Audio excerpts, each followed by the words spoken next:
දවසක් කෙටියෙන් පොඩි හැඳින්වීමක් කරන්න උත්සාහ කරන්නේ. ඔබට මතකයි මම මාස 3කට ඉස්සෙල්ලා කිව්වා මේ ලෝක යුද්ධයක් බවට පත් වෙනවා මේක නතර වෙන්නෙම නැහැ කියලා. සමහර අය hina වුණා අනාවැකි කියන්න එපා කිව්වා.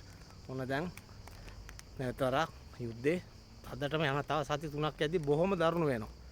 ඉතින් මැද පෙරදිගේ ඉන්න අපේ සහෝදරයන්ට එහෙම කියනවා යුරෝපේ ඉන්න අයට මේක ලංකාවට ලොකුවට බලපානවා. ඉතින් තමුන්ගේ ඥාතීන්ට හැමදාම කියනවා කරුදු ගාණක් කියනවා වියලි ආහාර යම්සේ විදිහට ලෑස්ති කරලා ලංකාවට අරින්න.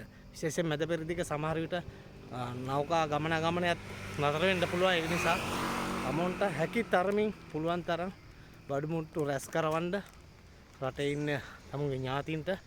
මොකද අනිවාර්යයෙන්ම ලොකු අනතුරකට එන්න පුළුවන්. ඉතින් දෙපාරක් හිතන්නේ නැතුව කල්පනා කරලා බලලා පුළුවන් තරම් වියලි ආහාර වර්ග ලංකාවට අරින්න ලංකාවෙත් රැස් කරගන්න වියලි ආහාර වර්ග අනිවාර්යෙන්ම ලොකු පසුබෑමකට රට පරලහැට යනවා. අනිවාර්යෙන් අගෝස්තු සැප්තැම්බරෙද්දී ලොකු අනතුරකට එනවා ලෝකෙම. මේක නතර වෙන්නේ නැහැ.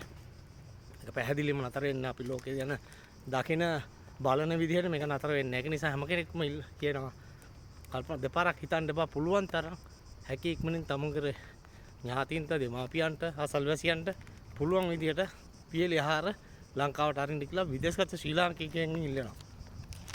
රට ආරක්ෂා වෙන්න කියලා අපි හැමදාම ප්‍රාර්ථනා කරමු.